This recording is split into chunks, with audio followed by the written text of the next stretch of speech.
सबसे बड़ा जो समस्या है वो जमीन विवाद का समस्या है। और जमीन विवाद का जो मामला है अगर आपका कोर्ट में चल रहा है, ठीक है, यानी ये मामला आपका कोर्ट में है और आप अगर इस पर जो है रोक लगाना चाहते हैं, ठीक है, यानी आप अगर जो है इंजंक्शन ऑर्डर जो है वो लेना चाहते हैं, तो इंजंक्शन ऑर्डर जो है वो आपको कैसे मिलेगा, ये ऑर्डर प्राप्त करने के लिए आपको क्या करना पड़ेगा और आपको ये ऑर्डर मिलेगा या रिजेक्ट हो जाएगा, ये जानना बेहद जरूरी है। इस ऑर्डर को लेने के बाद अगर मान लेते हैं कोई व्यक्ति आपको परेशान करता है, तंग करता है, इस जमीन इसका फसल बर्बाद करता है, इस जमीन को कब्जा करने की कोशिश करता है ना, या इस जमीन को जो है बेचने की कोशिश करता है, ये तमाम अगर कुछ भी किसी प्रकार का कोई भी कार्य करता है तो उसके साथ क्या किया जाएगा ये भी जानना बेहद जरूरी है। तो कब्जा विवाद में जो है टेम्परोरी जो मतलब है ये तो आपको समझ में आता होगा, ये वर्ड आप बहुत बार सुने होंगे कि ये जो है टेम्परोरी इंजंक्शन ऑर्डर है और ये आपको कैसे लेना है। और क्या इसके साथ मन में एक सवाल आता होगा कि टेम्परोरी के साथ क्या परमानेंट भी होता है, तो बिल्कुल होता है। तो परमानेंट के लिए भी बात करेंगे आगे, लेकिन अभी जो आप समझ रहे हैं कि कब्जा विवाद में टेम्परोरी इंजंक्शन ऑर्डर जो है आपको कैसे लेना है। सिविल प्रक्रिया संहिता जो है यानी सीपीसी, और बहुत महत्वपूर्ण टॉपिक है, ये बहुत बड़ा टॉपिक है, लोग पढ़ते हैं और फिर इसके एक्सपर्ट बनते हैं और फिर कोर्ट में प्रैक्टिस करते हैं। तो ये जो सीपीसी का ऑर्डर 39 का रूल 1 और रूल 2 है, ये क्या कहता है, यानी जो सीपीसी का ऑर्डर जारी हुआ है इस कब्जा संबंधित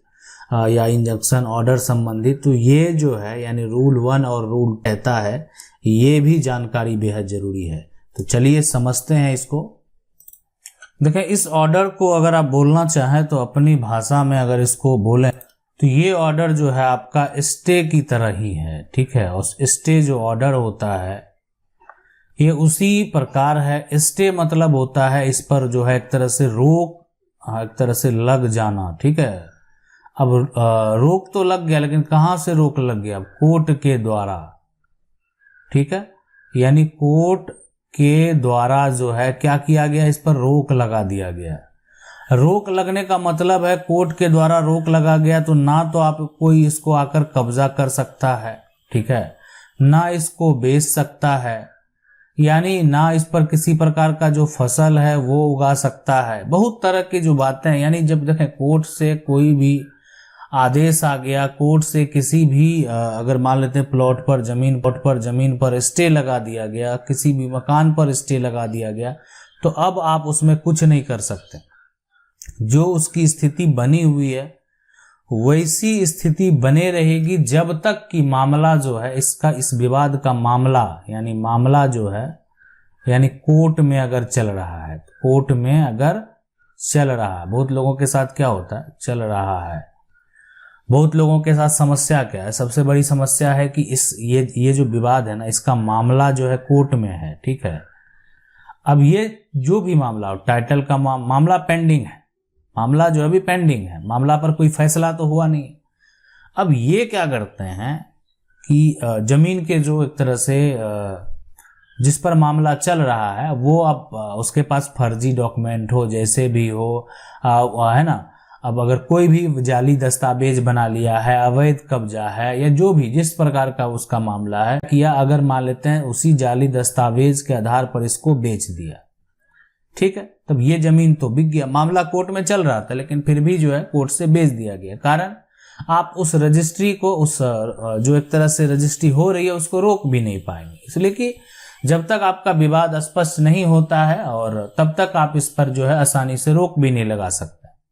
ऐसे भी लेकिन जो नियम है वो ये कहते हैं, जो रूल है वो ये कहते हैं कि आप जो है जमीन की जो रजिस्ट्री है, अगर उस पर किसी प्रकार का विवाद है, कोर्ट में केस चल रहा है, तो आपको नहीं बेचनी चाहिए, ठीक है, उसकी बिक्री जो है नहीं हो सकती है।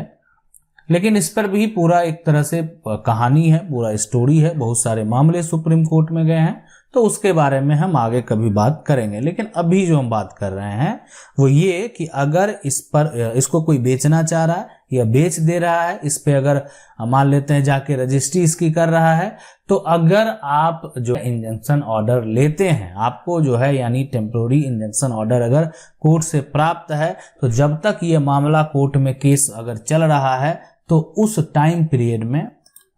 इसकी खरीद बिक्री नहीं होगी। अगर इसको कोई बेच देता है, ठीक है, बेच देता है तो उसको जो है 3 माह तक का सजा हो सकता है और उसकी जो संपत्ति, उसकी निजी संपत्ति को जब्त भी किया जा सकता है। ठीक है, यानी उसको, ठीक है, मतलब इसको सजा हो सकता है, जो भी हो, जैसा मामला हो, जिस प्रकार का आरोप हो, उस हिसाब से सजा होगा। लेकिन अगर ऐसी गलती आप करेंगे तो आपकी और जो संपत्ति, कोई निजी संपत्ति है, वो भी कोर्ट से जब्त किया जा सकता है। देखें, कोर्ट के ऑर्डर का उल्लंघन करना जो है वो एक तरह का अपराध होता है। अगर कोर्ट का आदेश आ गया है तो आपको उसका पालन करना चाहिए। बड़े बड़े लोग जो आप देखते हैं वो अपना जब स्टेटमेंट देंगे तो वो उसको स्वीकारते हैं कि अगर कोर्ट का आदेश आया है, न्यायालय का आदेश आया, तो हम उसको स्वीकार करते हैं, उस पर जो है उसको पालन करेंगे। और लोगों को जो है न्यायालय के आदेश पर जो है न्यायालय के की जो डिग्री होती है, उसका जो फैसला होता है, उस पर विश्वास भी होता है। जिनको विश्वास नहीं होता है वो जो है मामला अपने निचली अदालत से जो है ऊपरी अदालत में भी ले जाते हैं, वो उन पे डिपेंड करता है। तो ये जो पूरा ये नियम है कि देखें, अगर आप ऐसा करेंगे, आपको स्टे ऑर्डर मिल गया, मतलब रोक लग जाना आपको, यानी कब्जा विवाद में जो है वो टेम्परेरी इंजंक्शन ऑर्डर जो है ये कैसे लेना है वो हम आपको अब जो बताते हैं कि आखिर ये तो हो गया कि ये क्या है, टेम्परेरी इंजंक्शन ऑर्डर जो है वो है क्या। तो ये स्टे ऑर्डर है, रोक लग जाएगा, है ना, कोर्ट के द्वारा। और कब्जा जो है उसको अगर कोई बेच रहा है या उस पर कोई किसी प्रकार का कोई निर्माण करा रहा है, कुछ नहीं कर पाएंगे, इसलिए कि जब रोक लग गया है तो आपको करने की जरूरत ही नहीं है उस पर। ठीक है, अब है कि इसका वर्णन जो है वो कहाँ पर है, इसका वर्णन, इसको और भी जो बहुत लोग ऐसा जानना चाहते होंगे कि ये ठीक है आपने टेम्पोररी वर्ड किया, यूज किया, परमानेंट इंजेक्शन कैसे मिलेगा, तो देखें उसके बारे में भी बताएंगे, परमानेंट इंजेक्शन ऑर्डर आखिर प्राप्त कैसे होता है। लेकिन अभी जो आपको समझने की जरूरत है वो है टेम्पोररी इंजेक्शन ऑर्डर, जिसके बारे में बात कर रहे हैं। और जो CPC है, सिविल प्रक्रिया संहिता है, उसका ऑर्डर 39 और रूल 2 क्या कहता है उसको भी जान लीजिए। देखें, इसमें ये कहा गया है, जो इसका एक तरह से CPC का है ना, CPC का एक तरह से जो आदेश है, और आदेश में जो 39 है और उसका एक जो नियम है, ठीक है, यानी आप रूल कहें, वो नियम 1 जो है ये आपको एक तरह से अस्थाई जो है ना, अस्थाई जो है स्टे आपको यहाँ पर स्टे आपको प्राप्त होगा। यानी आप समझ गए होंगे, CPC जो है उसका जो आदेश है 39 का नियम 1 है ना, मतलब नियम 1 और नियम 2 जो है टेम्पोररी इंजंक्शन ऑर्डर के बारे में ही बताया है। ठीक है, तो यानी इसका नियम 1 और नियम 2 जो है, यानी वो आप जो है एक तरह से यही है कि ये जो कहा कि नहीं, देखें जो भी बात हो, आप जो है आपके अंडर में जमीन का अगर देखें कब्जा है, आपके अंदर अगर कब्जा है, आप उसका उपयोग कर रहे हैं, ठीक है, तो आप चाहते हैं ना कि जब तक देखें मामला चले मुझे परेशान नहीं किया जाए, और एक तरह से जब तक मामला चले इस पर किसी प्रकार का कोई आके मकान ही बना दिया, जो भी है, आपका कब्जा ही क्यों हो ना हो, एक तरह से आपके पास कब्जा है या जो भी, आप जिस प्रकार का मामला है आप उस पर रोक लगाना चाहते हैं। देखें, जब तक मामला कोर्ट का फैसला होगा, उसके बाद जिसको जो करना होगा वो करेगा। अभी वर्तमान स्थिति में जो है ना, अब आप रोक लगाना चाहते हैं, वर्तमान स्थिति में आप चाहते हैं कि नहीं मामला जो है बढ़े नहीं, और जो है मान लेते हैं कोई सामने वाला जो लोग है लड़ने वाला, वो वर्चस्व वाला है, लड़ाई करने वाला, झगड़ा करने वाला है, तो उस स्थिति में जो है लोग ऐसा जो आदेश है वो कोर्ट से लेते हैं। और लेने के बाद ठीक है, मान लेते हैं कि अगर उल्लंघन करेंगे तो उल्लंघन करने के बाद जो नियम है उसके अगेंस्ट अगर आप जाते हैं, कोई इसी कोर्ट के फैसले का उल्लंघन करेंगे, तो फिर आपको जो है एक तरह से लॉस